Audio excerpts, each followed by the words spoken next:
Welcome to the AVG Fantasy Football Podcast. We're doing another mock draft today.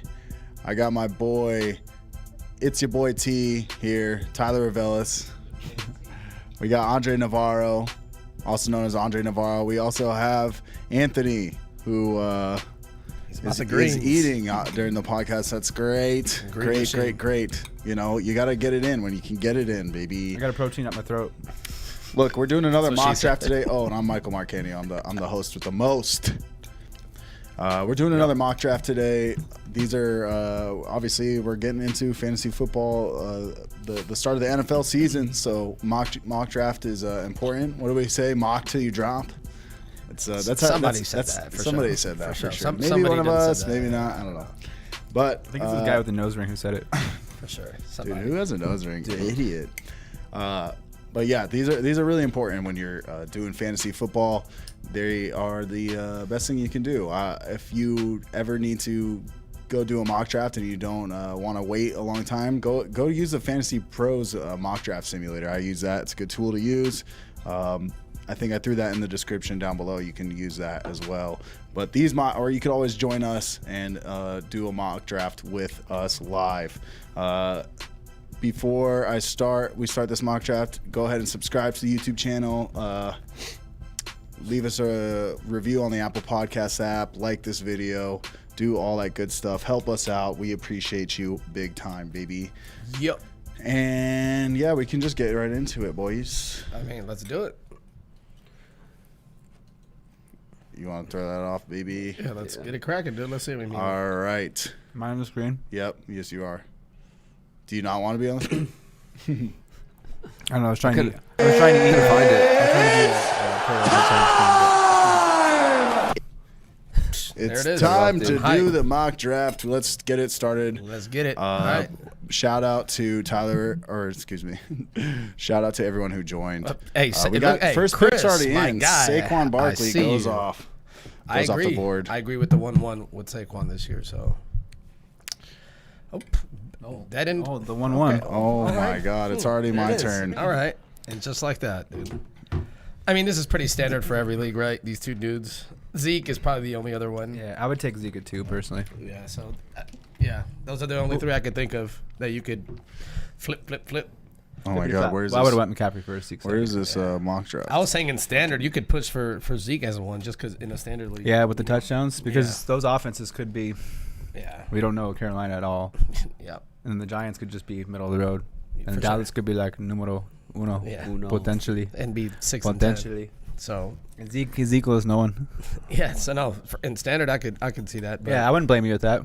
I'm having trouble finding it on my phone, so I'm gonna have to pick it through here. Dude, don't listen, don't Now you snake. get to see who you're picking.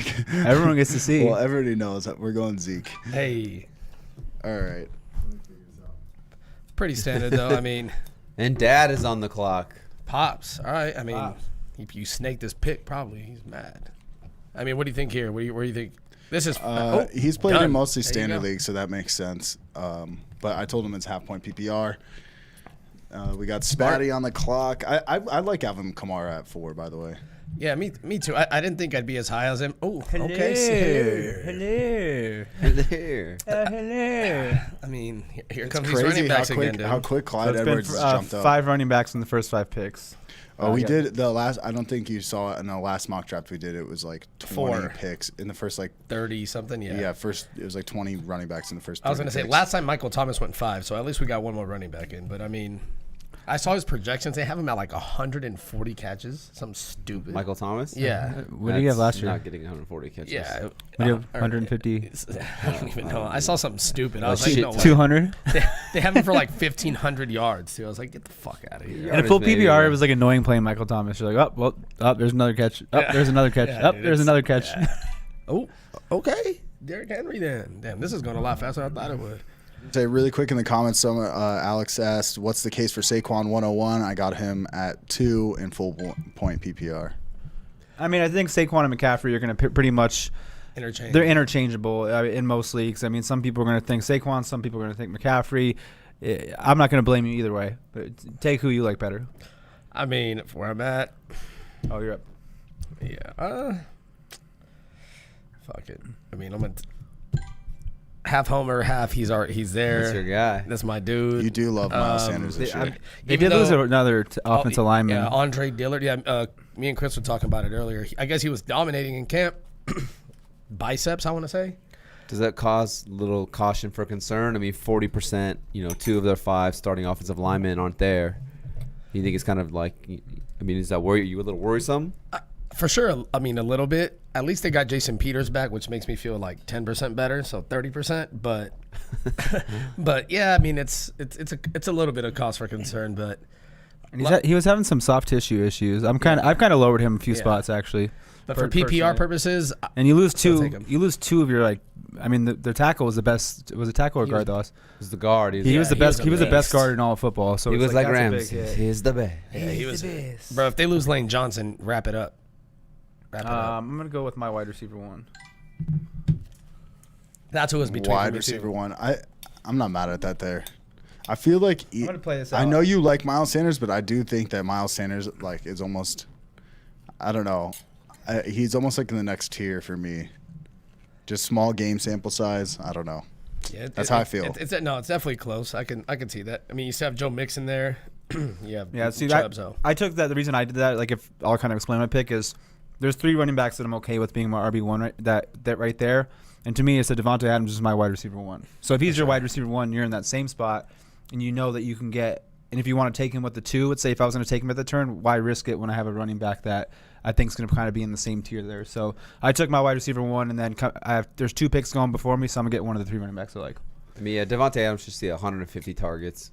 I mean, I was joking around, but organically, Michael Thomas might only hold that record for most receptions for 1 year. It's possible. I mean, it's not unrealistic to see Devontae Adams. If he plays all 16 games, and he comes out and puts up a crazy, stat over there. There's no one else to catch the ball over there. Yeah, and I mean, unlike, as of right now, we haven't seen Michael Thomas have like a 14, 13, big double-digit touchdown season. Devontae Adams has had multiple double-digit touchdown seasons, so it wouldn't surprise me if, like you said, he pushes 130 receptions, 125, but he also gets, 12, 13, 14 touchdowns. It wouldn't be out of the realm of possibility. I mean, 130 and 15 is in his ceiling, so. Yeah, he had 127 targets last year in 12 games. I mean, that's stupid. So there goes Joe Mixon, and on the turn, we'll see. That's why I think 9, maybe 8, but more 9 through 12. 9 through 12, I feel like they have almost an advantage as far as being a more balanced. Like, if you're 1 through 8, you almost have to go running back, just based on where you're picking. But these 9 through 12 picks, you can take a receiver and a running back and be good still, because of the turn, and then get you a lower tier running back. But these 1 through 6, I feel like by the time it gets back to them, everyone else has taken all the running backs. You know what I mean? Possibly, if that or makes sense. At least the top. You can see the top tiers. Yeah, because look, Tyreek Hill's going to go in the second. You still have Chubb. You can easily get Chubb if you want, and have Devontae Adams and Chubb. No one in the front has anything close to that. They can get they can land a Galladay, maybe, but I don't know. That's why I like the back end of the draft. I mean, depending on your structure, but. So we got the back-to-back we got a picks couple comments. What are the people saying? Tell us. We got one. Running backs are always premium. Running back performance drops off sharply after top 10 to 12. Yeah, for sure. I would say even less than top 10, 12, to be honest. We have 10 right here. So yeah. So I'm not I'll sure say 12. if he's in the draft right now, so he might be getting auto-picked here. But, I mean, it's not unrealistic. Nick Chubb is the next best available guy, so we'll see if that's the case. But maybe he started somewhere. I mean, else. I think on the 12 spot, that's what I want. You're going to see a lot of players go running back. Because by the time he gets back to them on that 3rd round, Patrick Mahomes, he's in there. Hey, you'll see that in real life. I don't know if he did that, but for sure. So we got another comment here. What do you guys think about Singletary? A lot of people are saying that Zach Moss, rookie running back, will take him over, but I think Singletary will be beast this season. Zach isn't that good. No, for sure. I mean, he did his thing, as T said, the stat with the most yards or the explosive plays. He's one of the most breakaway runs, which are 15+ runs. I mean, if you go back, maybe we can clip it, a little Singletary clip. But if you go back to the division breakdown when we did the Bills in the AFC East, we kind of went over Singletary, and Frank Gore still got a shit ton of carries over there, but Singletary still had his. And down the stretch, you really saw Singletary kind of take over the backfield over Frank Gore. And I think it was 4 of the last 8 games, Frank Gore still saw 10 or more touches. That was with Singletary still, getting his share too. So I think Zach Moss will just kind of take over that Frank Gore role. Obviously, the goal line carries might go to Zach Moss a little bit more, but Singletary is one of those guys where he's explosive and he doesn't need 200-plus carries to return value on what he's capable of doing. Short and simple, he's too good. He's too talented to lose his job. So, and then we got another comment. Singletary was the worst graded pass-catching running back in the league last year. Moss was graded the best in his class. I mean, yeah, Zach Moss is good for sure. Well, Singletary already showed Somebody else responded to the other one. Yeah, my strategy worked out. I got the running back I wanted and took the receiver I wanted. Sometimes you got to live That's how it is. on the edge. Dude, I think the thing with Zach Moss, too, just to touch on that for 1 second again, I mean, obviously, like I said, there's no rookie mini camps, there's no preseason games. So, out the gate, I'm expecting Singletary to still be the guy, where he's getting spelled by kind of Zach Moss. But we can see maybe in the season if it'll turn into a true, like, running back by committee over there. But, to start the season, I can't imagine a scenario where Singletary's value is really that hampered by Zach Moss. I mean, in practice is practice. I mean, a lot of years, we usually follow these reports. The coaches are always, he's in the best shape of his life. He's the this, he's the that. So they're generally speaking, they're not talking bad about their players. If they talk bad about their players, it means they're doing bad. So they're going to kind of always talk positive about their players. So, it's probably going to be a timeshare, or it's going to be a timeshare of some sort. How big or what's the percentage, we don't know yet. But, Singletary, like Tyler said, he's too much of a talent to just lose the job. For sure. And then we got Tyreek Hill went after I took Nick Chubb. We had Julio Jones, Mr. Eckler, and now this is on. I love Eckler. I was hoping maybe somehow he would slide all the way down, but like we're talking about, everybody seems to go really running back heavy in a lot of these mock drafts. See you, D-Hop. Yeah, now it'll get interesting now. The top tier, I guess he's like the top or the last like top receiving tier. Chris Godwin's like the next best available, but look at all the running backs still. That's what, 12?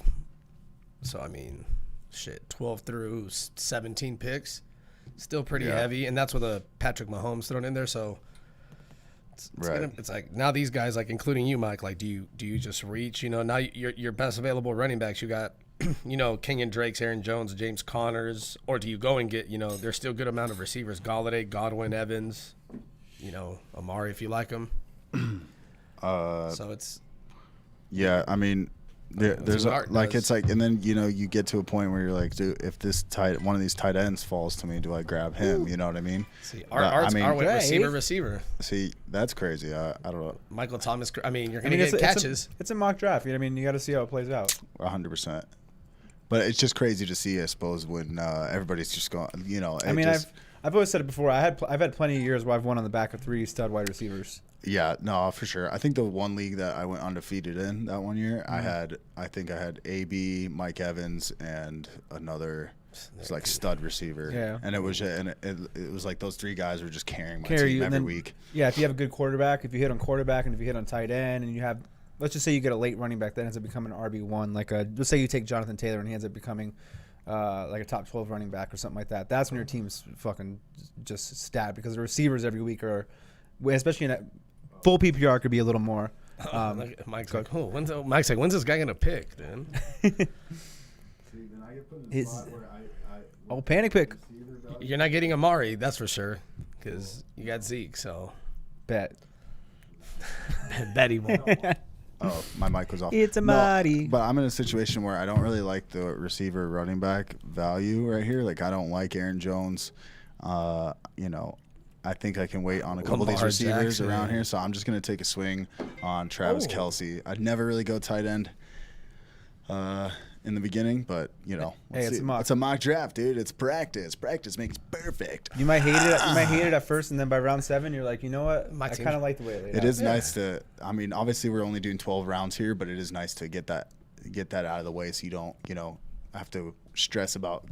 You can just keep getting wide receiver depth later on because you just have that position covered. Yeah, tight end. Yeah. I'm gonna kind of piggyback off what Mike just said right there.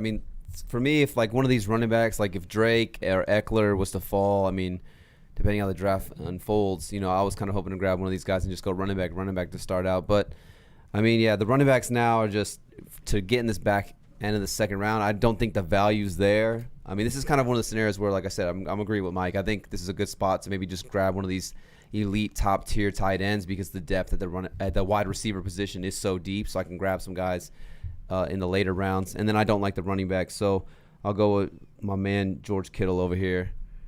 Should be the number 1 receiving option for the San Francisco 49ers. There we go. Quick. All right, bang bang. Okay, we got another comment really quick. Thoughts on Keenan Allen and what's the case for taking Devontae Adams over Tyreek Hill? By the way, Andre loves Keenan Allen. I'll fuck with Keenan Allen. Devontae was slipping a little last year. Especially now that Mike Williams is hurt. Devontae was slipping a little last year, and Hill obviously has a better quarterback and makes huge plays. He's basically saying what's the justification for taking Devontae Adams over Tyreek Hill? To me, I said I have Devontae Adams at 1. Targets is going to be there. Tyreek Hill has boom and bust games. Devontae Adams, when healthy, is probably, if not the most consistent receiver, at least top 2 or 3. You don't get those spikes. I did a chart where I had Tyreek Hill's games, and there's some games where he has those lower 6-point performances. And I think me personally, I think Devontae Adams is going to lead the league in targets. The loss of Funchess isn't to me. I didn't think the talent was a huge loss, but it's still more targets that are going to go Devontae Adams' way. I mean, you have Lazard, and then who else? I mean, they lost MVS, Kumaro. I mean, he's a lock for 150 targets, like a lock. And like I said, I have him pegged. It's a lock. Pegged to lead the league in targets. I think he has top 3 touchdown upside in the league.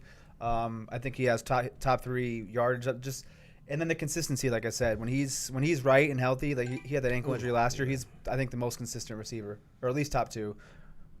Yeah. And plus Tyreek Hill has Kelsey, McCole Hardman in the second year. There's a lot more CEH to where it's just Devontae Adams. And I know that one year though, when I think it was 2 years ago when he played all the games. What was it like? He had 15. His floor was 15 points. Yeah, he was. Yeah, his bad games were stupid. His bad games his worst game was 15 points. So you knew what you're going to get consistently. I know Tyreek Hill, he could be a little boom bust here and there. Yeah. But at least like you said, Devontae Adams. I'm locked in 15 plus points every single week. Yeah. I like that consistency a little more than the boom. I'm going way different than I normally do. I'm grabbing Lamar Jackson. I mean, that's not a look at that. That's not a bad 3 though. If you look at it, then you just go. Yeah, I ain't mad at it. Then you just stack receivers. Yeah, I was tempted there like Keenan Allen to get Lamar Jackson as well. I ended up going Adam Thielen.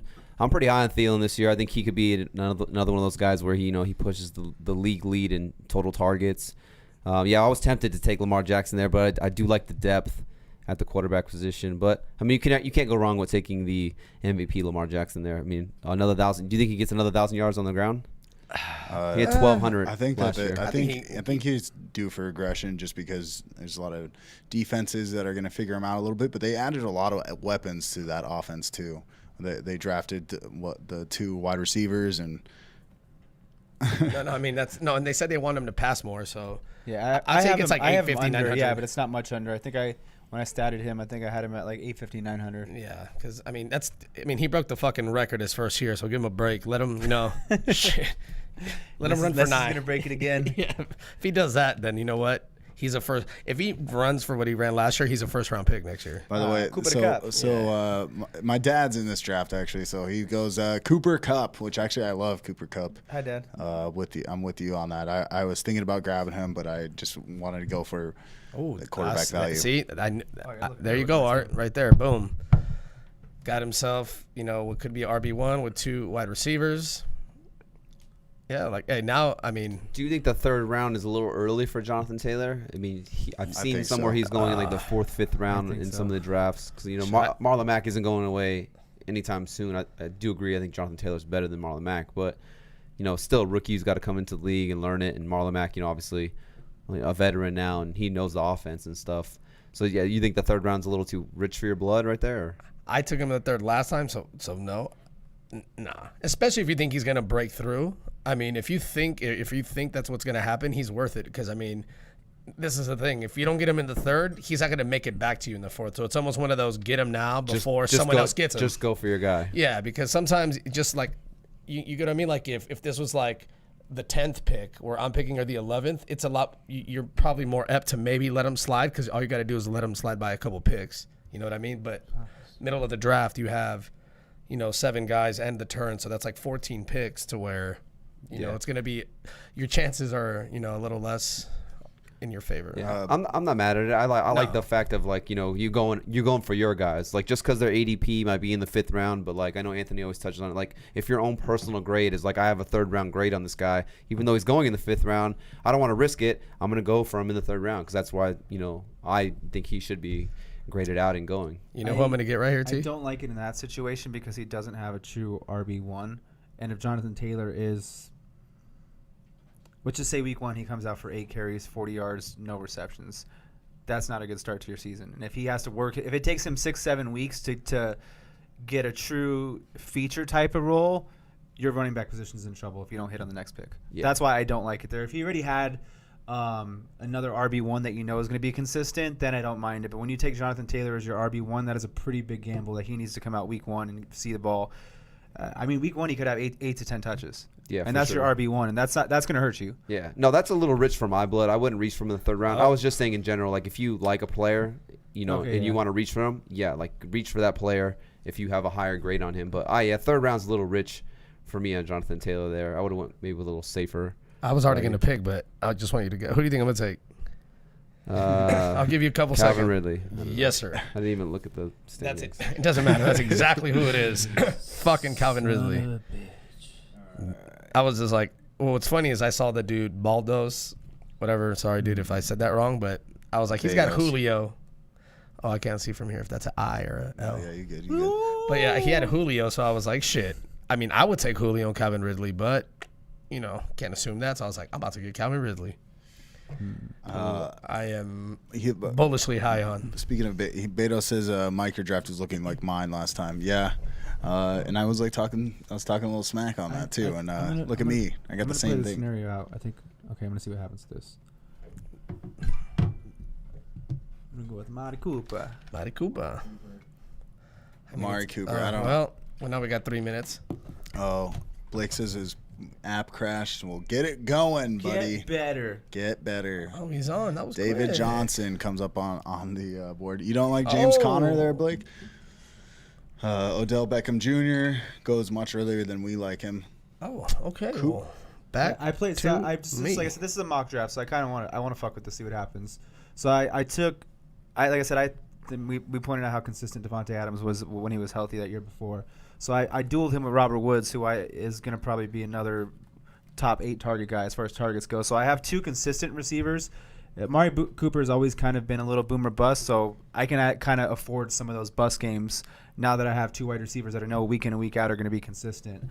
And if the ankle was or that injury was the case last year of why he was slow or why he was slowed down a little bit, I mean I could have potentially 2 top 5 wide receivers and my wide receiver 3 is another consistent week in and week out Robert Woods. Yeah. It's a mock draft, so I want to see how that plays out. Yeah. Now I got to target some running backs, but and like you said right here, like we were just talking about, you know, if you have a higher grade or you think a player's value is a little bit higher than what the ADP is. I mean, Woods has been going in the 5th round, I would say, but you jump on him right at the start of the 4th round because you believe in his talent and you believe in hey, I think, you know, his ADP might be lower than these other receivers, but I personally have a higher grade on him, so I'm going to grab him right now to get my guy. Yeah, he's in my top 10. Yeah. And so the way I did that is I knew Robert Woods wouldn't get taken at the turn, but I knew if I played Amari Cooper and tried to gamble with him, he might get taken. So like you said, I knew that I had a higher grade on Robert Woods than most people, and I played the ADP what most people would take. So I knew that Amari Cooper could get taken, so I took him first. I knew almost 100% Robert Woods wasn't getting taken. Dude, it sounds like you do a podcast on this stuff. Right? So we got another one in the comments. Not as high on Amari, love him, but think only one football for many in Dallas. Yeah, I think me and Tyler and Dre, we were talking about a couple of podcasts ago the value difference between grabbing Amari Cooper and then waiting and grabbing a guy like Michael Gallup, who was very close in stats. So I kind of agree with you there, but we're all kind of split on Amari Cooper, I think, because I know Dre really likes Amari Cooper too. So. And I mean, if you just gets it done. If you look at what he did for the last 8 weeks when he was with Dallas, when he got traded to the first 8 weeks, I know he had an injury going into week 9, and I've done some reading. People were saying he was kind of a decoy for some games. He didn't look exactly the same. Like the people who actually watch film were saying he didn't look the same. So if the case is he's that guy that was that stretch of the last 8 weeks and the first 8 weeks, and I hit. I mean, he's going to end up being a stud for me. Even if he's a little boomer bust, it's like I have 2 wide receivers that are going to be solid. So I played it that way with that team. You do have the upside because you're grabbing him in the 4th round or 3rd. In the very end of the 3rd round. So I like the Keenan Allen pick. I mean, Art's got himself 3 solid ones. I mean, that's me. So AJ Brown goes, Keenan Allen. You didn't take Keenan Allen on that one. Did you think maybe you could get him on the way back or no? With me? No, yeah. Once I saw Calvin Ridley actually available, I already told myself that I was going to go wide receiver, running back, no matter what. I'm not tripping. There's a lot of wide receivers that I know I could take later, so I knew with Fournette, I mean, his team might not like him, but he's still going to get a lot of there's nobody.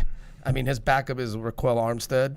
I mean, it's just he's still going to get a lot of touches. He's not going to get the catches, but he should get more touchdowns, just a better team.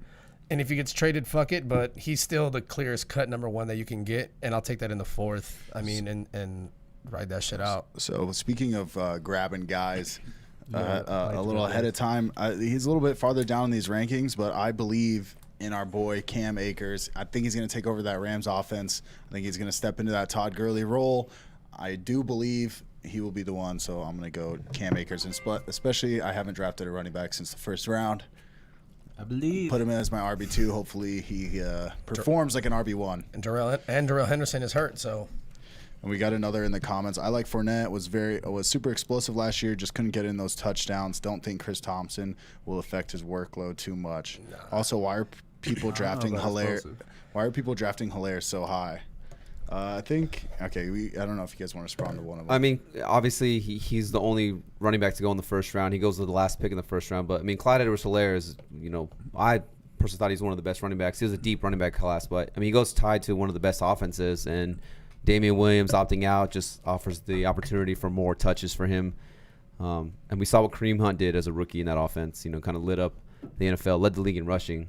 So. We got someone responded literally with what you just said in text form in the the That was me that did that. No, I'm just kidding.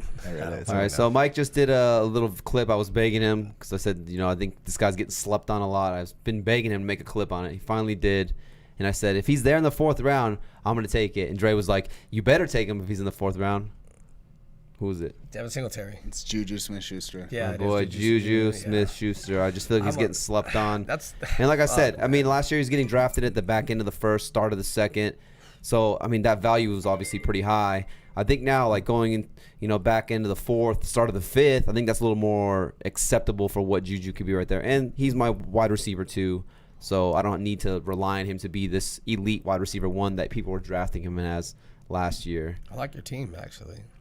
But he's saying that let's see, Hilaire will get touches, but still a rookie. And last time rookie running back was drafted in the 1st round was Saquon, and he didn't get as much hype. Yeah, he actually did. He was going like 7th overall. Yeah, I actually got him at 7th overall. He went really high when that first year Saquon came in. And the last rookie running back that stepped into the Chiefs offense was Kareem Hunt, and he had 3 touchdowns against the Patriots in his first game. And he ran a 4.640. Actually, the first touch he had, he fumbled, and everybody was like, boo. And then this fool scored 3 touchdowns, beat him in the opening. I mean, I personally have some questions on Clyde Edwards, his breakaway speed, his ability to get to the edge, but I can't deny the work he's going to get in that offense is. It's like the best. It's pretty much the best offense. It is the best offense in the NFL, and he's going to see X amount of touches and have X amount of scoring opportunities. You can't, like I said, I have some question marks on his ability at the NFL, but Damian Williams wasn't that good of a running back. I still don't think he is, but he was. But look what he was in the Chiefs offense. So it's like even if he's just average at the NFL level, he's still going to be a monster for fantasy. And who's buying him? And so it's like, who's going to take the goal line work? Who's going to take 3rd down? It's just he's going to see a monster workload. Yeah. So I go Brandon Cooks right here as my 3rd receiver. Whoa. We were just talking about you reaching on guys that you have a personal grade or your ADP is a little bit higher than what the consensus or the experts are saying. I mean, Brandon Cooks I think he's going like the 6th, 7th round. I pretty much grab him at the start of the 5th. I just think another guy, I think, he's kind of being judged on what he did last year instead of what he's done his whole career outside of his rookie year. I mean, 4 straight 1,000+ yard seasons with 3 different teams, 3 different quarterbacks, 3 different systems. He comes into a situation where he could really be Deshaun Watson's number 1 guy. I think Fuller is primed to break out as long as he can stay healthy. But, I mean, I think another 1,000-plus yards is in the books for Cooks, and I think he's one of those guys. He's a good late-round value, and I'll grab him. I mean, every year he's been healthy. Like I said, outside of last year where he's been injured and his rookie year, he's finished as a top 15 wide receiver, so I'll take that in the 5th round. Yeah, books for Cooks, bros. Books for Cooks. Yeah, don't play. Here, I'm going to just throw this chat so you guys can see it. Yeah, dude. You got 20 seconds, though. People's talk. Do you want to pick? Oh, okay. Yeah. Okay. My bad. Panic pick. No, I'm gonna go. I already knew what I was another. gonna. I'm going DJ Chark. I'm praying on the rapport between Chark and what's his name, and Gardner Minshew. And so I'm a believer, baby. I'm a believer in Cam. I'm a believer in. Dude, I should make another salad right now. I mean, hey, you got to do what the people say. You can't make a salad and not. Yeah, you got to eat it, dude. You got to make one, eat one. Kobe said go eat another salad. Saw that one comment. So, this is where we talk about those wide receivers where there's still a good amount of them left. I mean, the next couple rounds, you can really still get you some good value. Oh, okay. All right, Dad is out here. Oh, he Tight goes end Zach Ertz. Oh, okay. Little tight end run. Tight end Tight end run. The Waller. Oh, by the way, I don't know if you guys saw the Jets sign Kalen Ballage. Crazy. We're about to dump him. We got two. That is kind of funny. Which is pretty crazy. Oh, I see Art going with the rookies. He's got some Swift and Taylor. Steelers are playoff bound. Swift was being held at a practice, right? What, he was what? Held at a practice. Yeah, he had like something, like a minor injury, I think. Did he still do better than Kerryon Johnson, though? Probably. Did you see that thing on Kerryon Johnson? They were like, how does it your knee? He's like wearing the brace. He's like, yeah, me and the brace are like one. Like, I am with the brace, and the brace is me. It's like another So appendage. It's like, wait, what? I get it, but Sashish around high today. I'm good. I'm good on that. But no, I mean, he should beat out Kerryon Johnson. Oh, that's what I was thinking. Singletary right there in the 5th. So you drafted Brandon Cooks over Will Fuller. Yeah, I love Brandon Cooks. Like I said, every year he's been healthy. He's done it in multiple systems, multiple quarterbacks, 1,000+ yards. You know, DeAndre Hopkins is 150 targets that are, I don't want to say up for air, but I mean, Yeah, I think he's a lock to get over 100 targets. And then Fuller can't seem to stay healthy. I mean, yeah, you got Cobb and Kenny Stills, but we've seen Cooks be the number one on multiple teams, and I think he's going to slide right in and be the number one for Deshaun Watson. Yeah, there was a lot of options for wide receivers. That's why I ended up going just best value right there. And I thought Brandon Cooks, he could maybe even come back around and fall to me. Yeah. But check out the DJ Chark video that Mike posted. I say we. Mike. yeah, no, I mean we posted Brandon it. Cooks It's has been on actually YouTube. Yeah, just go check it out. Sorry, he's been more consistent when it comes to Will Fuller. Will Fuller's been like 70-point game, 0.7 game. It's like Brandon Cooks. I mean, has been like you have a longer track record of him being week to week more consistent than you do with Will Fuller. It's like either Will Fuller's just been. I mean, no, this is the year. That's me going up and down. He's been drinking so much. Dude, Will Fuller's been drinking so much milk. His bones are nice and strong. He's going to last the whole season. Fuck it. Let him last. Oh, shoot. Oh. Yeah. I went with Kareem Hunt, PPR. PP. I mean, they're like we were saying, they showed him the wide receiver playbook, got him running out into the slot. He, like T said earlier, he did lead the league in rushing a few years ago, so don't forget. Chubb is still better, but they're going to use him, so. I mean, I'll follow him. He's definitely going to be, it's going to be. And he's your third running back or your flex guy, so it's not like you're like banking on him to be like a superstar. Yeah, I don't need him, but just give me like 6 or 7 if I start you at least, please. I mean, he's got a lot of upside. Yeah. Plus, I wanted to go receiver, but I know that I'm going to get at least one of the guys that I like. There's no way that if I don't get either one of the two, that'd be wild in 5 picks, but 4. So. Ronald Jones. I was like, where's Justin? Ronald Jones. Top 5. He said he was going to be running. He's going to finish a running back 1. Ooh, okay, that is. I'm for sure. I'm for sure getting the guy I like. It's impossible. I mean, you got Gronk. I mean, would you take Gronk before Evan Ingram, like he did, or? Yeah, because it seems like Evan Ingram. I wouldn't. But I think it's just a preference thing when you get to these middle round tight ends. I think once you get. Excuse me. I think once you get past these top 5, you have Kelsey, Kittle, Ertz, Mark Andrews, and Darren Waller. I think after that, like 6 through 12 is a crapshoot. I think it could go. There's a different range of outcomes that where those different rankings could end up when the season comes to an end. Yeah.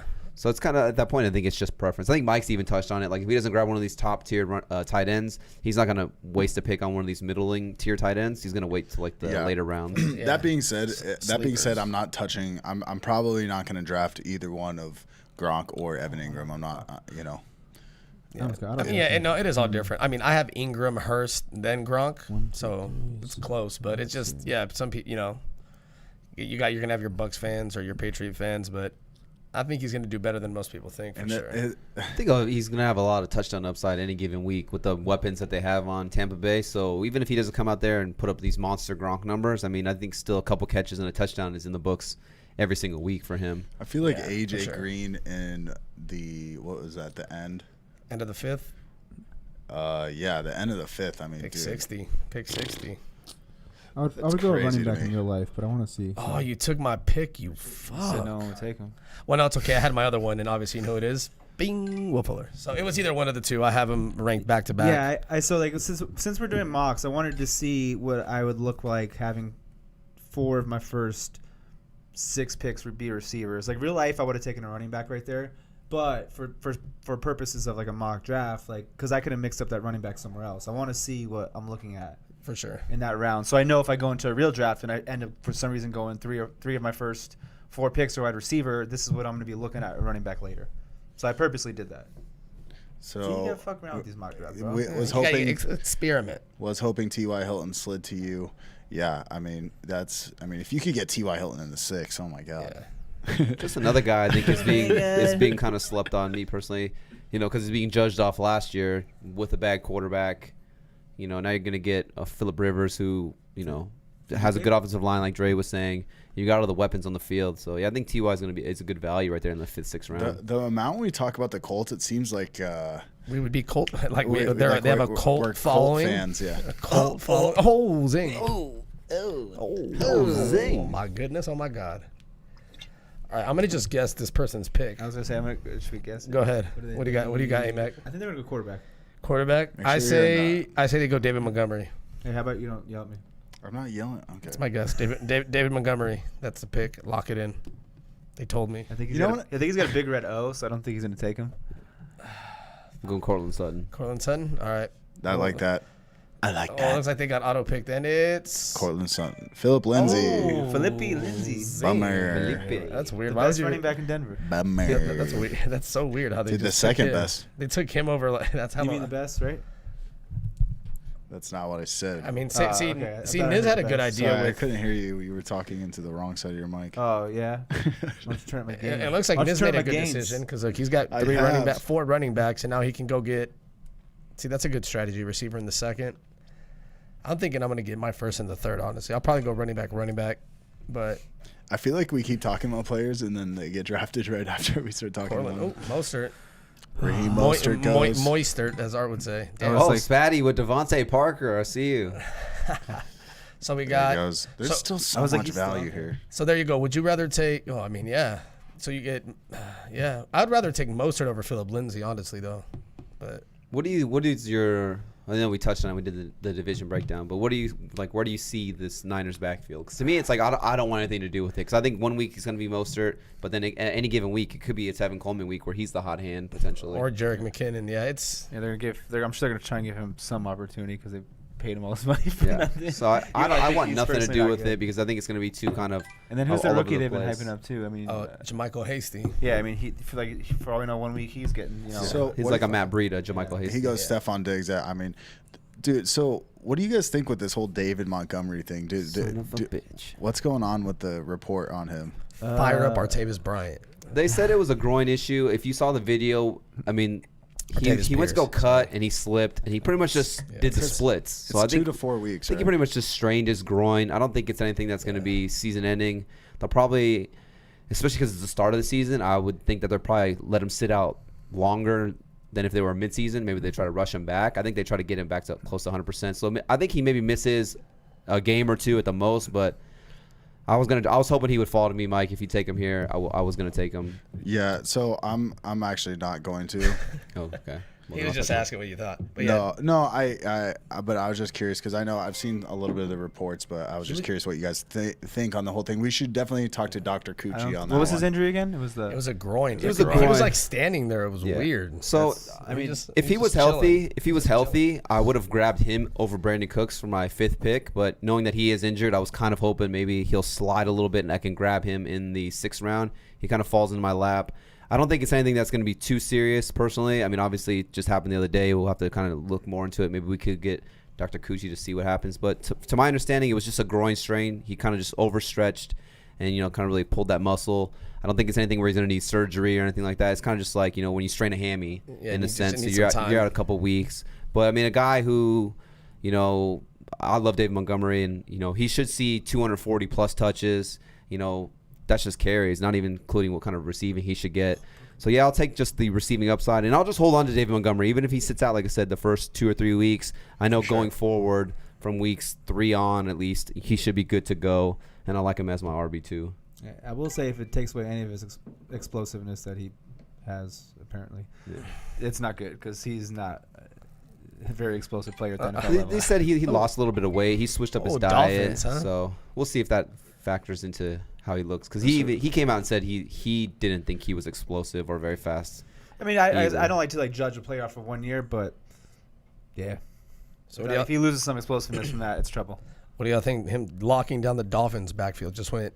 He should have gone Breida Howard. You can't take Jordan Howard before Matt Breida. Dude, let the guy do what he wants, all right? Don't do that, dude. Honestly. Hey, you know what? Don't listen to Drake. Take Matt Breida first.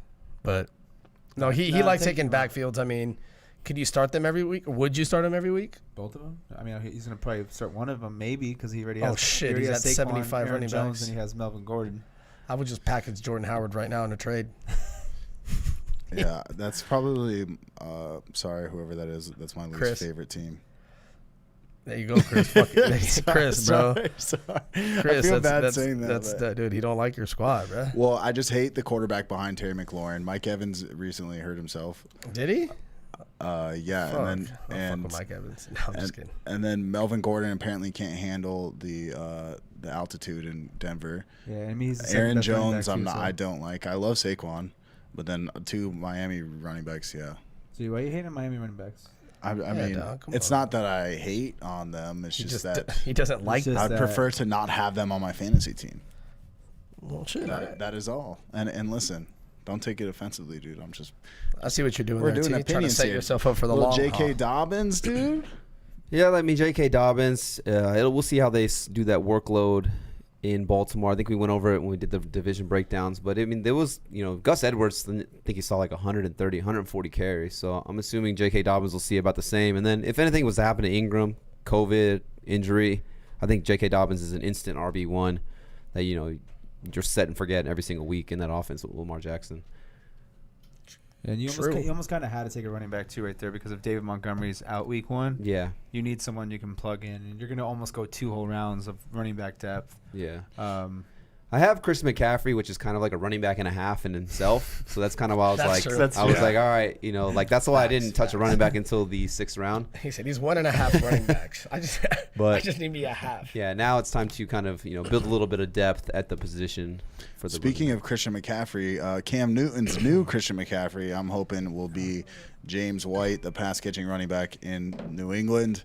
For a while, I said don't draft any Patriots running back or draft all of them.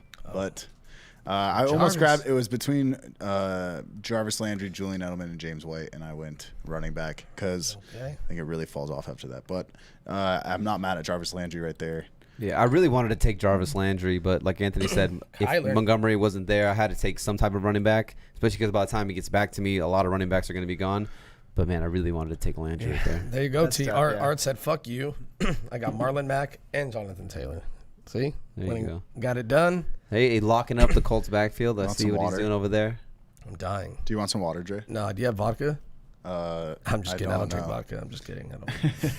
If that vodka is tequila, I might. There's been some reports though about Jarvis Landry having issues with his hip during practice, but it seems apparently he's dealing with it appropriately. So take that with what Fuck you, man. will. That's what y'all know me. I was about to take Tyler Boyd. Damn. Good pick. I mean, that's crazy that AJ Green went that far ahead. What is that, like a whole round and a half? That's wild. You put them neck and neck in your rankings? No, I actually have Tyler Boyd 7 receivers ahead of AJ Green. I would have thought it'd be the other way around. Then, I mean, if you're going off of Dre's cheat sheet, which is will be available tomorrow on the avgfantasyfootball.com website. Yeah, Boyd. I mean, in the 7th, him and Jarvis are steals. Still, I mean, there's still a lot of guys. Fuck, dude, if the next guy would pick already, which is me, we could fucking keep it pushing. So in my rankings, I actually had Boyd one spot. I had them right next to each other, but I have Boyd one spot ahead of AJ Green. Just because if it came push to shove, I think I would actually take Tyler Boyd. We actually touched on, I think Dre said it, when AJ Green's on the field, it actually helps Boyd, a little bit better. Am I crazy to have Boyd ranked higher than AJ Green? I just feel like AJ Green's still kind of already hamstrings already flaring up. I mean, coming off the ankle surgery. No, I actually, looking at my rankings now, I have Tyler Boyd 12 receivers ahead of AJ Green. So I agree with you. Yeah. I would take Boyd. By the way, appreciate whoever subscribed during this live stream. We appreciate it. If you haven't already, we're trying to get to 200 before the season starts. That's kind of like our goal. So if you haven't already, go ahead and hit that and like the video, dude. You won't. Yeah, dude. You won't. If you're in here listening, might as well just go press that thumbs up, dude. Like the video, CD Lamb. Fucking send it in. CD Lamb. CD Lamb, that the rookie wide receiver in Dallas, goes a little bit less than one round after what's it called? Michael Gallup. I just exited out. Yeah, no, I think it's a perfect place to take him because I don't need him to do anything. And it actually fits my team where if, like, Will Fuller gets hurt after the 4th week, which is definitely possible, by then I hope CD's, like, kind of come into his own where maybe I could slide him in if that were to happen. And if Will Fuller's healthy, then I have me by week 5, I'll have 4 good-ass receivers, I think. I think it'll take CD Lamb a little bit just because. I think he'll still be good, but, yeah, I'm just protecting my Will Fuller pick with that. Oh, double points right here. Dak Prescott. Yeah, it plays out. Double points. He should be slinging that thing. He was my QB too. That's my quarterback. He's your QB too. I mean, what did he go in this draft? He went 5. I mean, I want to see how it plays out. Like I said, I'm usually a late quarterback guy in real drafts, but I mean, the whole point of this mock is you're doing things to see. At least when I do them, I almost don't pick the team I would pick. If there's a player sometimes I take every time in a mock draft, I will purposely not take that player for the sake of he could be gone in a real draft. Yeah. So it's like I do these to like give myself like a brain exercise in a sense. It's like, okay, what would my team look like if I took a quarterback in the top 8 rounds? Or what would my team look like if if I went 4 receivers in the first 6? So that's why I do it. That's how I'm see your doing strategies. These things. Yeah, I'm not like it's not a real draft, so you gotta fucks with it. But I mean, like I said, if you have Dak as your number 2 right now, I mean, he barely missed throwing for 5,000 yards last year, and that was with the Cowboys leading the NFL with drops. I mean, the offense only got better. Yeah, kidding a guy like CD Lamb. So. Same coordinator. They didn't change the coordinator, so it's going to be the same style of offense. And year 2 in the offense, and year 2 of offenses, they generally throw a little bit more. Like you said, the addition of CD Lamb, I think Blake Jarwin might even be better than Jason Witten is at that point in his career. Yeah. So just 2 more explosive weapons. So and he rushes for roughly 400 or 500 yards, and he's averaged almost 6 touchdowns a year. So you have the rushing upside as well. Yeah. And I touched on his touchdown percentage. I just like how we did that post. Is Dak a top 10 quarterback last year? And everyone was just like throwing shade. And what did he finish? People were hating. Yeah, what was he? What are you, an idiot? Yeah. What are you, stupid? And what did he finish? Oh shit! I'm on 2? the clock. Oh yeah. Yeah, that's why you mock draft, because you want to not do that in your real draft. Yeah, dude. Who do I have right now? I have 2 running backs. Let me get another one. Let's see. You got not very much time to look. I don't panic, bro. Yeah, I got look at how composed I am with 6 seconds left. How about with 2 seconds left? Hey. Ooh, I like it. I do like it. I like Antonio Gibson over. I got my 2. Tevin I can Coleman. leave him on the bench for a while and let it play out. So. Yeah, I like Antonio. An upside, and I was like, I'm gonna go for an upside pick. So there's a little. I like Antonio Gibson a lot. I think he's. I know we kind of went over it. Bryce Love, Antonio Gibson, AP. There's a lot of running backs there, but I do like me some Antonio Gibson. Antonio Gibson. And I wouldn't normally take a quarterback here, but like Anthony said, just see the strategy. I got my double points with Deshaun and Will Fuller. This is basically banking Will Fuller stays healthy because if he is, I'm going to get a lot of double points. If he is, you're going to be banking. I mean, I'm going to have don't catch me on a boom game with those two and Tyreek Hill because I'm going to fuck you up. One of those weeks where But they score touchdowns. But if you catch me on a doo-doo game, I'm going to score 46 points. So, yeah, just different strategies. Normally, I would wait another maybe 2-3 rounds for a quarterback, but, you know, for the sake of sakeness in this case, oh, my God. Sony Michel. I don't think he meant to pick that. Here, let him go back. Go back one. Hit the reverse. Could you hit reverse like Uno? Yeah, let him Reverse. Literally, Slide to the left. let him pick. Let him pick again. He didn't mean Slide to. to the right. It's all right. He didn't mean to do that. So what do we got here? I mean, He's got a couple receivers. He's pretty even, this guy. This And guy, this, he has a name, bro. I'm gonna assume he goes. Niz. My guess. Yeah, there you go. My guess is Evan Ingram. Is this the golfer? All right. Yeah. The golfer. my guess is that he's gonna go Evan Ingram, but yeah, he's done a good job of being balanced. I mean, They say in life, balance is key. balance is key. I see Sutton more. I see Boyd more of a 2. Okay. Rodgers. The fuck? We can do that too then. Oh, we Little quarterback run. Started the Hey. quarterback run. Aaron Rodgers, and then Drew Brees Spatty, you want goes. to take a second quarterback? And I try not to chase quarterbacks in situations Five like of this. the last Quarterbacks don't 11. chase you, 5 of the okay. last 11 have Yeah. been quarterbacks. Let's huh? let's scroll this down, huh, Mike? And plus, Idiot. and this makes me feel better because the players that I liked, it looks like they could get back now with this little quarterback run, which is really just 2. But Well, I mean, look at the last 2 rounds. Well, no, It's because you go, yeah, there's running. two. There's Six. Can I count? 6. I got you. all right, Zach Moss, the goal line back for the Bills so far. I can't see their first. This is Pops, dude. What do you think can't Pops see. does, dude? You know your dad. What is he gonna do? What's Pops doing? Latavius. Ooh, smart man. Little handcuff action. All right, so See, dude. Latavius Murray and Zach Moss go, and I'm gonna go homer pick. Deontay Johnson. That's the Johnson. No, I'm just kidding. You guys always like me. I hate when you guys guess what I'm thinking. Well, I mean, you said homer kind pick. I know you said homer pick. It's Yeah, not like you're like making guess, and we just said it. All right. Well, I'm going Deontay Johnson. I think he becomes the dickhead. guy over there. I think Tyler's gonna snake my next guy here, probably. There's no such thing as a snake. Yeah, he's that You- flipper. That, yeah, know you're what right. I just draft my favorite players. What I did hear, Unless Mike. it's a snake. Mike, what do you think about this? They're saying they're moving Juju back to the slot like they did 2 years ago, and they're going to have Deontay be outside. Yeah, I still like it. So he's going to be seeing some number ones. Like, you cool? Cool with that? Yeah, I think, dude, with Chase Claypool and Anthony McFarland coming in and Eric Ebron coming in, the offense is going to be so spread out, dude. I think that you can't. It's not like an A/B situation where they're just going to put all this coverage. Deontay Johnson was decent last year for his rookie year, but I don't think he was so good that defenses are like, we got to stop this guy. I don't think it's he's going to be like their main priority. I think they're going to look at the offense as a whole. Yeah. And I think they're still gonna. I don't know. That's what I'm thinking. I mean, they're gonna still game plan to take away Juju, but if he's in the slot, it makes it harder. Yeah. Right, for sure. Because slot corners like PJ Williams are not good. Not good. He was waiting for that. Yeah, so I'm on the clock right here. I really don't. There's no one here that I love, but if I'm just gonna go over like overall, who I think the best player on the board is, someone who I'm pretty high on this year. I know it's not the best strategy sometimes to double up on a position, especially the position like tight end, but I do think Hayden Hurst is primed for a breakout year. And in the 9th round, was it 8th round or whatever? Good pick. I couldn't pass up on him. I think that let's just say Hayden Hurst hits for me, and he's just balling out. I have a guy like Kittle who has a ton of value, especially with the name and being one of these like a top-tier tight ends. Now I have a ton of trade equity to move Kittle because Hurst could be the guy that I just plug into my tight end position every given week with that high-powered passing attack of the Falcons. Drafting to trade.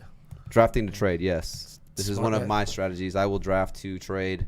I love it. Especially if I know a player that the other person likes, I will go out and get that player. I mean, like I said, we're in the 8th round right here. I kind of already have my starting lineup.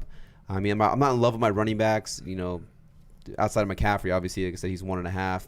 You know, J.K. Dobbins, we'll see what happens. You know, David Montgomery, if he was healthy, I would love him as my 2, but he's a little banged up. So we'll see if he can get healthy and break out in his second year. But yeah, I feel like Hurst right there was kind of the best player on the board for me and my overall board.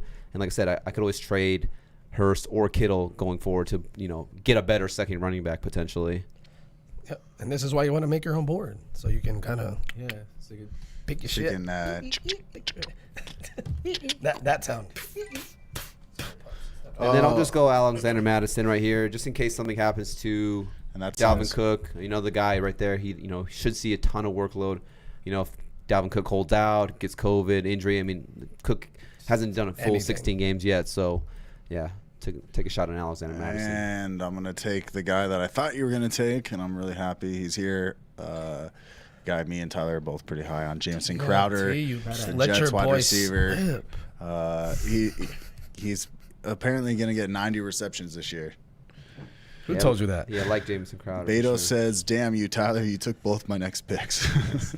Hey, you took both of his picks, and he had one pick. You took both of them. All right, Beto, send me a trade. Send me a trade offer. Send a trade right now. Right now, trade offer done. Yeah. He's like, hey, you're a Niners fan, right? See, I got George Kittle. Let's make something work, dog. I'll take Hayden Hurst as my starting tight end. It's so funny because that's literally how you play. You don't even finish your draft and you're already talking about trades. Bro, he does that. I mean, Jay, I'm sure you do that as well. Oh, I literally be like, I'll decide I'm going to trade him before I even take him. I'm like, I'm going to trade him. But is that not a decent strategy? I mean, obviously, I'm being biased because it's my strategy, but it's like you're drafting player equity, in a sense. Time. So you're trying to draft players that either one, you want to start, or two, that you could potentially move to get a better player, right? He says deal.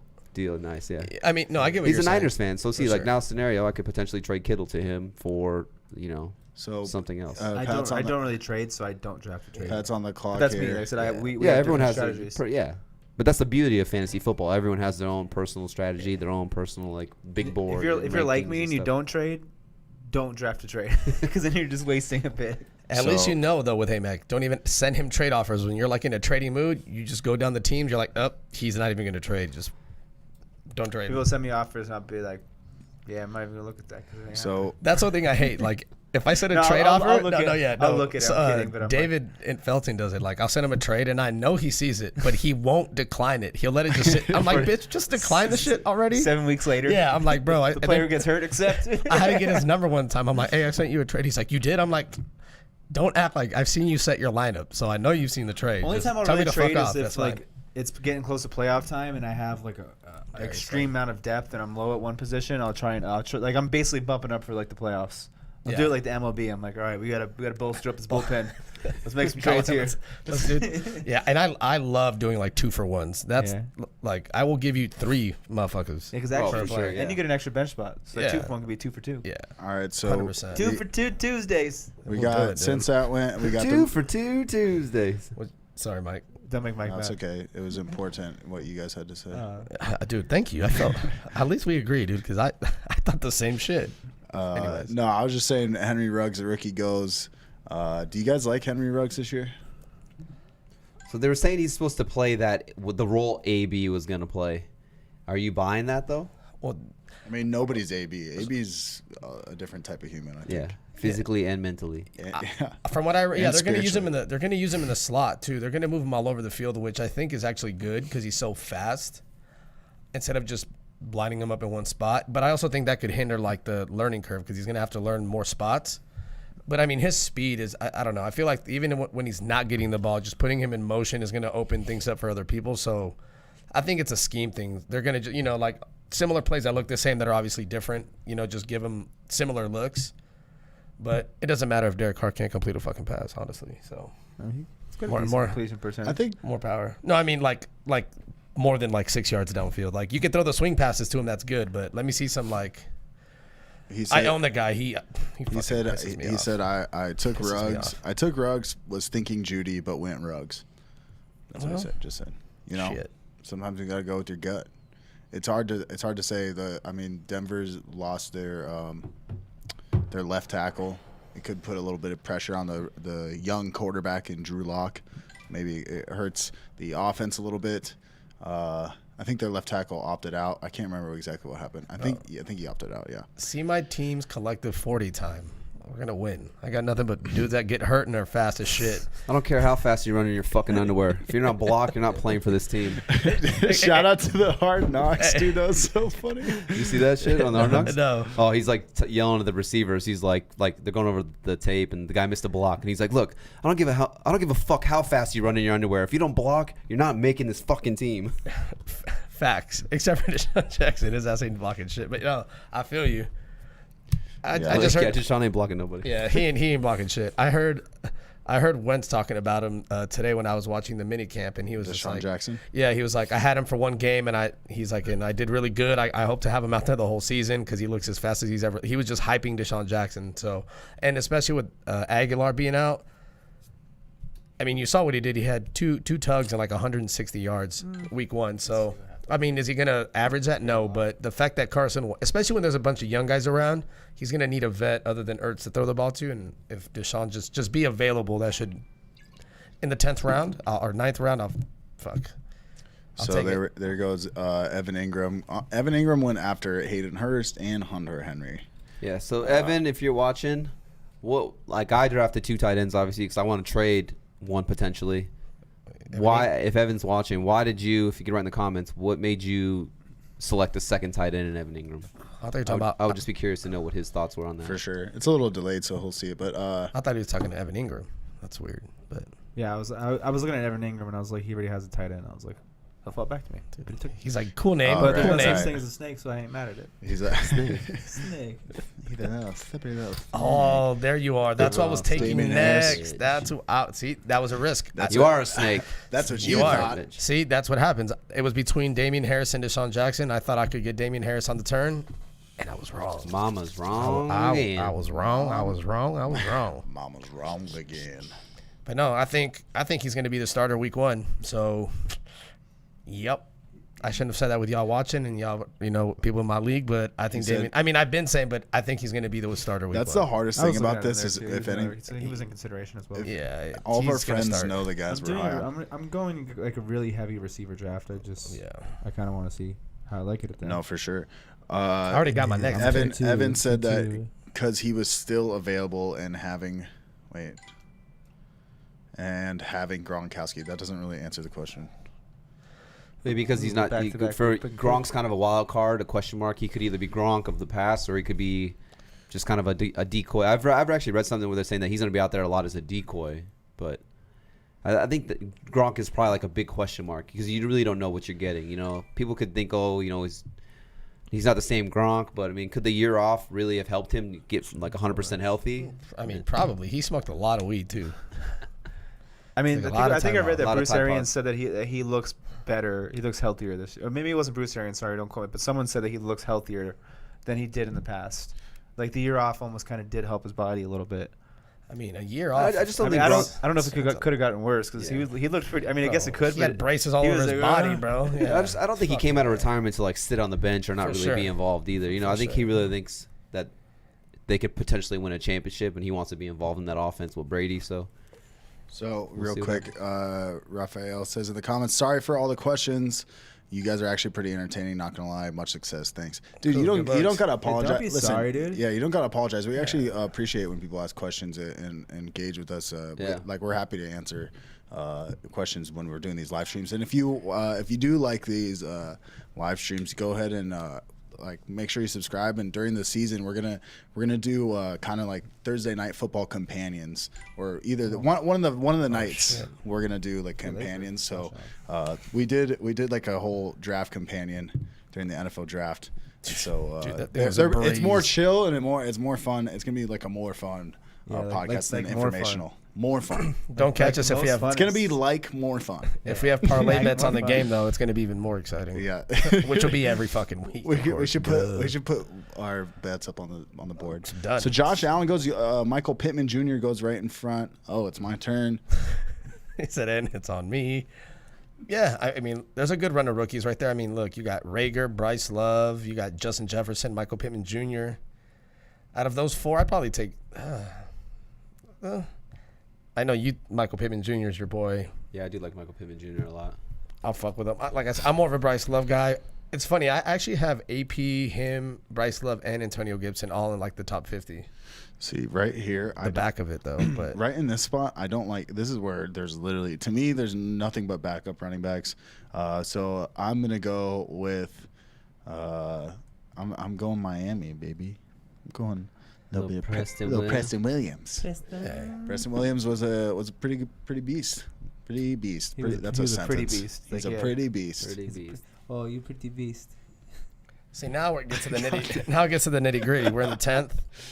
This is where your sleepers come in. There's still honestly, there's still a good amount of guys. I mean, you still have Larry Fitz out there, which is crazy. Yeah. Well, we're only doing 12 rounds here. Normally, a draft is 16 rounds. Yeah, 16. Yeah, they're gonna be longer this year, actually. 15 to 17, depending on the bench size. Weird. He was in the top 100 NFL players, and we're in the 10th round, and he's still available. But whatever. Yeah. So it's on me now. I'm one of the last teams to have a quarterback. It's kind of why I like waiting on quarterback. Like I said, I thought about taking Lamar Jackson before Mike did back there in the 3rd round, but I knew there's so many good quarterbacks that I can grab in these later rounds. And you know me, I'm psyched to get this guy right here. I'm never going to reach for him, but if he's there, you know my boy Matt Ryan. I mean, when you're throwing the ball to Julio Jones, Calvin Ridley, and then I got that double points with the tight end with Hurst if I keep him. So I do like me some Matt Ryan. You know, hashtag interesting stat if you go look at the Instagram page. Matt Ryan, I think he threw for 11 300 or more passing yard games last season. So, I mean, the guy's just airing the ball out a ton. You know, he's one of those guys where I feel like he's really good to match on base in there. But Alex said Stafford. Nope, it was Matthew Ryan. Now, then it goes T.J. Hawkinson, N'Keal Harry. You could double. I love N'Keal Harry actually in super late. Yeah, I mean, you should get a shot. That's Stafford, Matt Ryan. Yeah, so I am actually thinking about. I am one of those players. Like I said, everyone plays fantasy different. I am one of those players where I do like to draft 2 late round quarterbacks, and then I'll just play the matchups. You know, for all you know, maybe Matt Ryan's at home. He's got a really good matchup, but then my second quarterback's on the road. He's got a tough matchup. So I'll just interchange them throughout the weeks, and then try to find out who has a better playoff run down the stretch out of those 2 as well. But it is tempting to take Matt Stafford there, but I still think there's some good quarterbacks I can take in the background. But I'm actually going to take a guy who I think is kind of being slept on after what he did last year. I know they go out and they get Stephon Diggs, but, I mean, Smokey Brown was Josh Allen's guy. And I think, if anything, it's kind of the Tyler Boyd, A.J. Green scenario where just having Diggs on the field is only going to help John Brown. Is he going to be a top 25 wide receiver again? It's going to be hard with Diggs there. But is he going to be a good receiver still? I think so, yeah. So especially in the 11th. Fuck. Yeah, I'm not mad at that. Not very many people are talking about John Brown. Somebody said thoughts on Zach Moss takeover. We said it earlier in this live stream, as we think that Devin Singletary still has a role there. Yeah, get on earlier. But yeah, okay, don't. No, he'll be a goal line guy. Let's not be, but yeah, we said it a little bit earlier. He said, "Get on early." That's what we learned today. No, but we don't think he's going to take over completely. We think he still has a role there.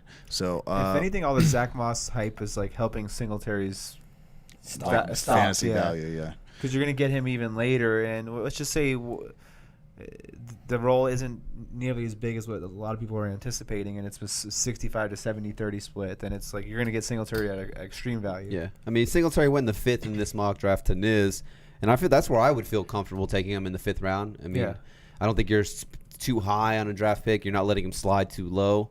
So, yeah, I think the 5th round is a good little area there, especially because, like we said, he's one of those players where he doesn't need a ton. He doesn't need 20-plus carries to perform. I mean, he can only see 15 total touches, 12 to 15 total touches, but you know his ability to make things happen at any given moment. Hey, is that's there. a good pick, dude. That's a good pick, bro. I was gonna grab a quarterback. That's so fucking. I was You like, got Lamar Lamar Jackson, dude. Well, You got Lamar Jackson, dude. You're good. Oh, I did draft Lamar Jackson. That's right. That's how much dude. That's so perfect. Better. That's so perfect, dude. Because I subscribe to AVG Fantasy, bro. Stupid. Hey, for everyone watching,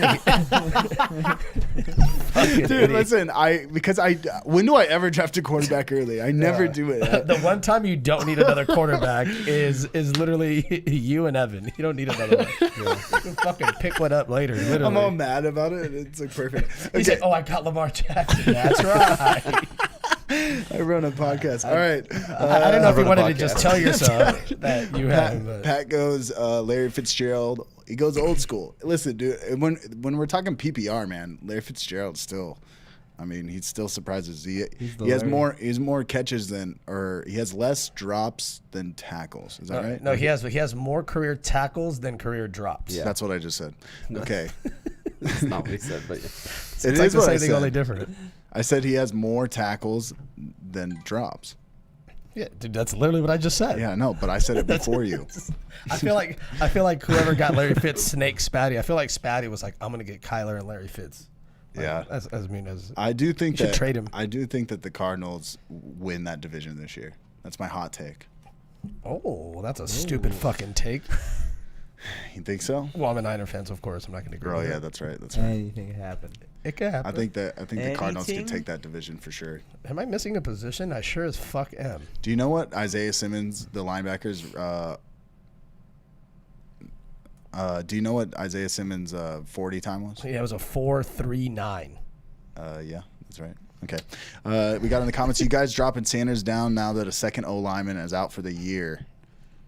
It is worrisome. And then he's had, like I said, I know he's had he had a soft tissue thing pop up, so it's kind of given me a little hesitation. It's for sure. If let's just say you have Joe Mixon, and I'm just saying for this is your draft listener, and you have Joe Mixon and Miles Sanders back to back. That might be the reason why I lean Joe Mixon. If it's because it's like, okay, like he's lost 2 linemen, he's already had a preseason injury. I got him back to back. I know what I'm going to get out of. There's a little bit less red flags with Joe Mixon at the point. If that's, like I said, if that's the player you have there, you could substitute that name with someone else. But that's where it's like that's coming into play for me. If I have to decide between Miles Sanders and someone else, that could push me away from Miles Sanders into the other player. Yeah, I mean, I just think he also has a small sample size, dude. Yeah, dude.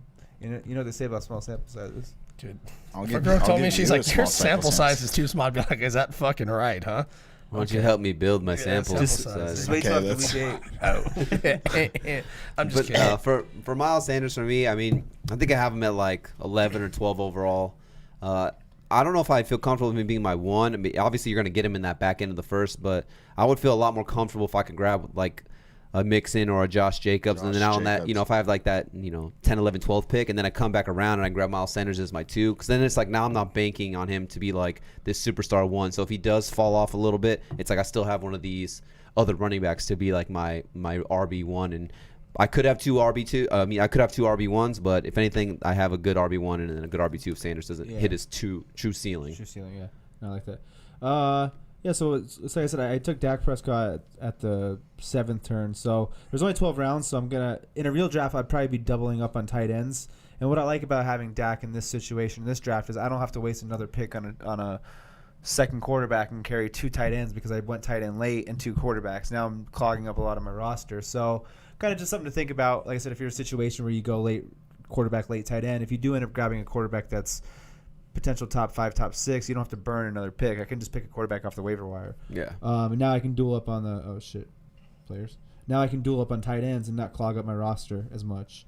So for the sake, I'll go with Gesicki.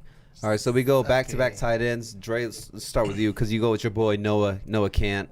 We always joke Noah Kant. But, tight end. I mean, these are still in the 11th round. You're getting Noah Fant and then with Gesicki, 2 guys who've got a ton of upside. We're going pretty late. What is it about Noah Fant that you like, Dre?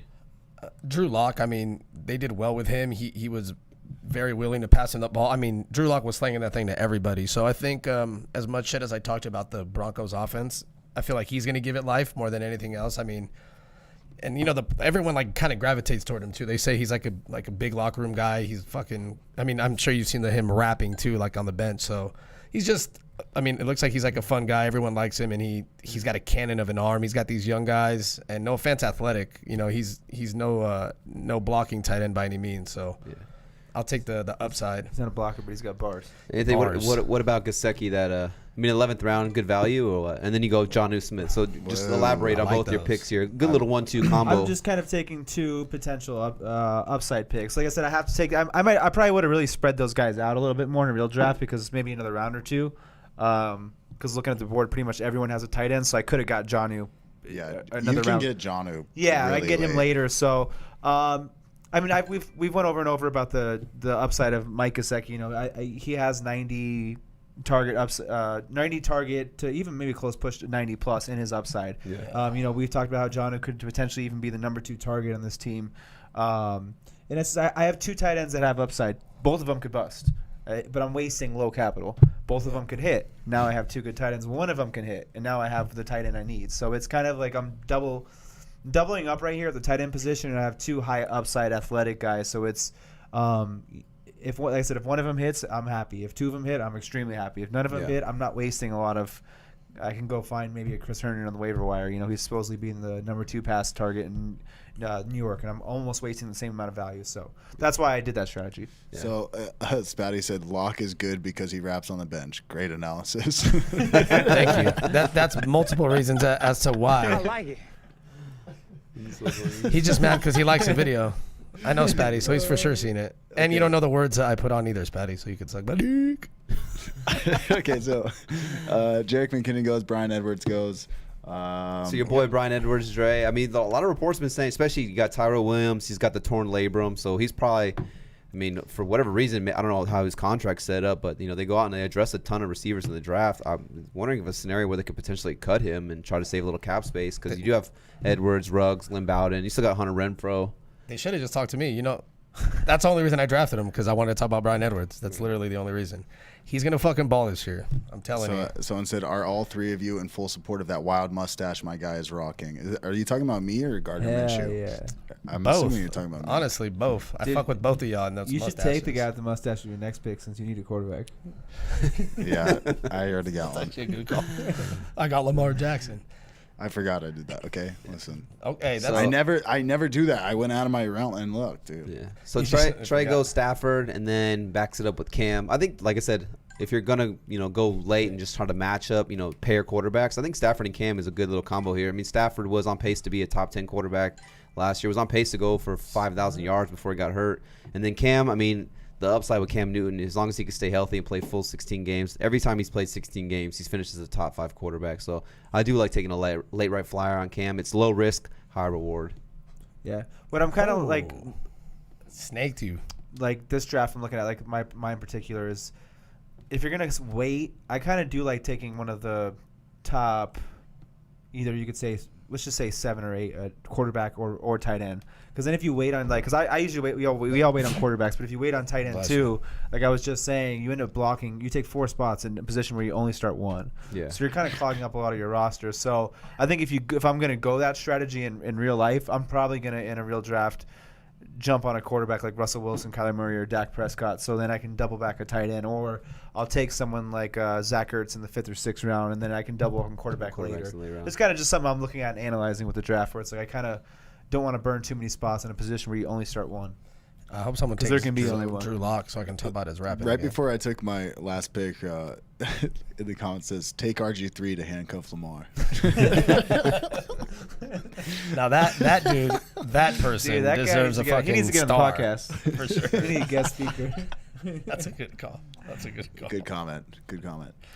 Yeah, we're sure. still low, not big time yet. So your comments, we're gonna get all of them. And, they're gonna be funny. They're gonna make us laugh. That's gonna be funny anyways, dude. That was good. But I'm saying is that there's a lot of times where I'll watch live streams and I try and comment and try and like make the person laugh, but sometimes they miss it. But it's like that's a gem, you know. What Mike's I mean? like, dude, I just sent some funny shit. He didn't even see Yeah, it. I know, but that's a gem, and I'm like glad we were able to appreciate it. You know what I'm saying? Well, maybe if we had it on our screen, we could read and laugh too. But Dude, we don't have it, so. I felt it. Uh-oh. Yeah. T. Yeah. So normally I don't know if I This would fucking take. guy takes I don't know if I would take. Nice. You're a fucking idiot. Hey, you never know. So It could happen. I don't know if I would take Chris Thompson in the 12th round. It just depends on how the drafts unfold. But I just wanted to touch on him a second because I think as a guy you should be drafting, especially like in these later rounds here. Fournette saw 100 targets last year. Was only one of 4 players. Obviously he's not going to see 100 targets again. Chris Thompson, he's one of Jay Gruden's guys. He's the new offensive coordinator for the Jacksonville Jaguars. And obviously, guy can't stay healthy, Chris Thompson. But when he's on the field, he's always heavily targeted out of the backfield. He's always one of these, like an Austin Eckler, a Tariq Cohen kind of guy. So if he can just, for whatever reason, put it together for a full 16 games, I think he could be a guy where he's like top 12 in terms of total RB targets. And if you're in a PPR or halfway PPR guy, league, I think it's a guy you should take a shot on in these later rounds. Yeah, he definitely outplayed the 12-11 spot for sure. I think last year, if I'm wrong, last year was the first season Leonard Fournette finished the full season, right? Yeah. I mean, did he even finish the full season? I don't know, maybe. I mean, he pretty much did. Yeah, no, yeah. So for it's sure. like he was kind of before. So I mean, if the injury hits, it makes him just more value for sure. More valuable. I don't think they wouldn't give him a workworkhorse role, but he would just be a little bit more valuable. Yeah, for sure. I saw the thing on Twitter after David Montgomery, after the initial report that he got carted off, and it was like the Bears trade if the ideal scenario would be if the Bears traded a 4th round pick for Leonard Fournette. Oh my god! And I was like, damn, I kind of would be down for that. 4th round pick? That's highway robbery. Well, that I know. Yeah, especially because it's the Jaguars. Jaguars. It's the Jaguars. Well, I think the Jaguars couldn't even get a 7th for him. Yeah, they were trying to trade him. Really? Yeah, no one wanted him. Yeah, they were like literally almost taking anything from him. But you're like, nah, dude, it can't be as bad as the Texans. Have you seen that guy? He looks like he's 60 and he's 24. For real. There He's it been is. bald since he was 18. Who do you think has the best team? Well, obviously, Even the second comments. best. Dude, Even I the think Dad comments. has the best team. It's actually not bad. Dad did really well. Yeah, he did. I don't know how I feel about the Latavius Murray. Hey, how about you? Well, he has Alvin Kamara, dude. Judge. Yeah, he has Alvin Kamara. When you almost took 2 quarterbacks. Jesus, and you have Lamar Mac. Jackson, okay? All right. Remember when I could hear you? Okay. Yeah. Let's see. I haven't moved my head. I'm talking in the same position. I'm gonna other That's than what you my think. Do you team. want to get bodied? That's He what said, you think. other than my team. I'm gonna say. Anyone stand out? Galladay, Robinson, Moore. I think. I mean, your team's not bad, Mike. You got pretty good balance. You I definitely needed another quarterback. I though. like Spatty's team. Spatty's. Let's see. He got AJ DJ. You can when you go. It's like I'm looking at this with tight end and quarterback in the second I'm and trying to third pick round. that one of us. No, but I'm Yeah. just saying is like you can really notice the difference between between my receivers on other mock drafts where I don't take a quarterback and a tight end early. These are all guys that are kind of middle tier. You know what I mean? It's interesting to look at drafting different, and that's why you got to mock draft different. I mean, I see Art. I mean, he locked down 2 backfields. He's got the Colts and the Lions, both of them.